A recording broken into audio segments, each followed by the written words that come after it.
Demak, uchinchi iqtibosimiz xuddi shu Senekadan, Lutsiusga yozgan xatidan va Epikur aytadi uni. Tushligingga qarama. Tushlikni kim bilan qilayotganingga qara.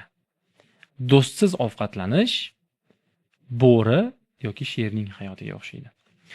Xo'p, o'zi bo'ri bilan sherning hayotini National Geographic yoki o'sha Discovery, o'zi umuman Afrika hayotini ko'rgan bolalar bo'lsa agar oramizda yaxshi bilishadi. Ular yolg'iz ovga chiqishadi.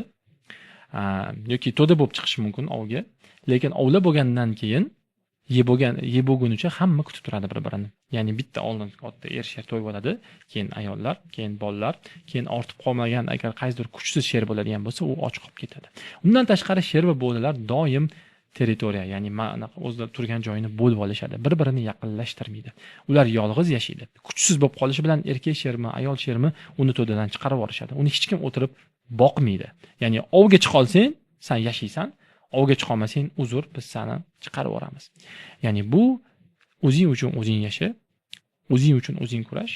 Kerak bo'lsang, sen kerakli inson bo'lsang yoki kerakli jamoa a'zosi bo'lsang, shundagina biz sen bilan gaplashamiz.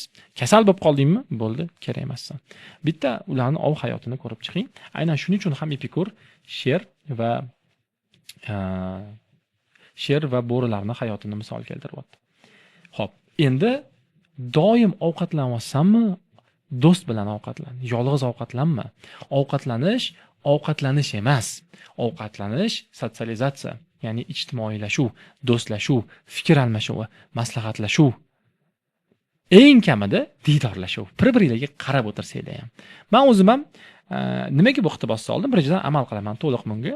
Har kun nonushtam do'stlarim bilan, hamkasblarim bilan, har kun tushligim maktabda yoki tashqarida kim bilandir deyarli umuman kamdan kam yolg'iz ovqatlanaman yoki qaysidir o'quvchi bilan yoki qaysidir ustoz bilan yoki kim hamkasbimiz bilan doim ovqatlanaman. Tushlik iloji boricha oila bilan. Yolg'iz ovqatlanish, mana ovqatlanishda maqsad qorin to'ydirish emas. Qorin to'ydirish bo'lganda biz kolbasani ham tishlab ketaverardik yoki talqonni ham og'zimizga solib ketaverardik. Vaqtimiz 4-5 barobar tejalardi. Qo'lingni yuv, vilka olib kel, talingga qo'y, uni oldinga qo'y, non usha. Bu albatta vaqt ketadi. Bitta ovqatlanishni hisoblasangiz, yarim soat vaqt ketadi. 1 soat vaqt ketadi ba'zan. Shuning uchun ham Casey Razini bu haqda butun boshli kitobi bor. Never eat alone. Hech qachon yolg'iz ovqatlanma deydi. Hech qachon yolg'iz ovqatlanma, chunki ovqatlanish bu kim bilandir bo'ladigan bo'lsa bu imkoniyat, shu inson bilan gaplashish uchun imkoniyat, do'stlashish uchun imkoniyat. Hayotimda juda ko'p hozirgi kungacha saqlanib kelayotgan birodarlik, do'stlarimiz, yaqinlarimiz orasida ko'plari bilan biz ovqatlanib birga yaqin bo'lib ketganmiz. Hozir boradigan joylarimizni tanib qolishadi. Stoylarni vaqt qilib qo'ydik deb qo'yishadi. O'shanga men oxirgi payt ko'p insonlarni yolg'iz ovqatlanayotganini ko'raman. Yolg'iz ovqatlanmaslik imkoni bor, lekin yolg'iz ovqatlanan bitta o'zi xayol sur yolg'iz qolganingda, hech kim qolmaganda yolg'iz xonada. Yoki mayli, xayol surish ham telefon qo'yib oladi. YouTube qo'yib oladi yoki naushnik taqib oladi. Meni bezovta qilmang yana deb qo'yadi. Bandman deydi. Bariga topko'r. Bu YouTube'larni, bu telefonlarni istalgan maytda qilsa bo'ladi. Yolg'iz qolganingizda 10,000 dona imkoniyatimiz bor, bilasizmi? Mana hozir o'tirib hisoblab chiqdim. 10,000 dona kim bilandir ovqatlanish imkoniyatimiz bor ekan. Qolgan paytlari biz yolg'iz oilada ovqatlanamiz yoki juda ham yosh bo'lamiz yoki boshqa ishlarimiz bo'ladi. Bu degani 10,000 ta suhbat degani. 10,000 dona bir pasda o'tib ketadi. Bir pasda 10,000 gacha sanayman siz hozir shunda 1 soatda sanab qo'yasiz. Xo'p. Shuning uchun ham buni amalga oshirish kerak. Bu orqali do'stlar orttirish kerak. Bu orqali dardlashish kerak. Bir o'zingiz kim bilandir, 2 ta odam, 3 ta odam, bizda o'zbeklarda bu narsa kuchli. Alohida choyxona deb ham nomlab olganmiz yoki samovar deb nomlab olganmiz vodiyda, lekin bir narsani biling, tushliklarda ham bu narsani qilsa bo'ladi. Kim bilandir ovqatlanamiz.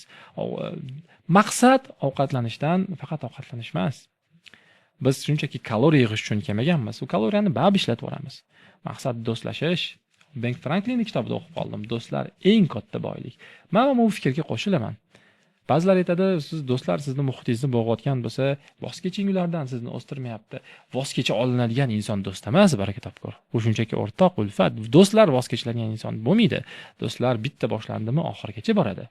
Do'stlar, men o'sib oldim, men kuchayib oldim, men mashina oldim, men mashhur bo'lib oldim deb tashlab qo'yilmaydi. O'tgan safar iqtibosda gaplashganimizdek, do'stlarga yorug'lik qilib beriladi. Ya'ni agar atrofingni nur ko'rmayotgan bo'lsang, sen nursan deb do'stlarga qilib beriladi. Aynan shuning uchun ham do'stlar bilan ovqatlaniladi. Agar do'st bo'lmoqchi bo'lganlar bilan ovqatlaniladi. Sizni yomon ko'radigan inson bor, bitta hater bor.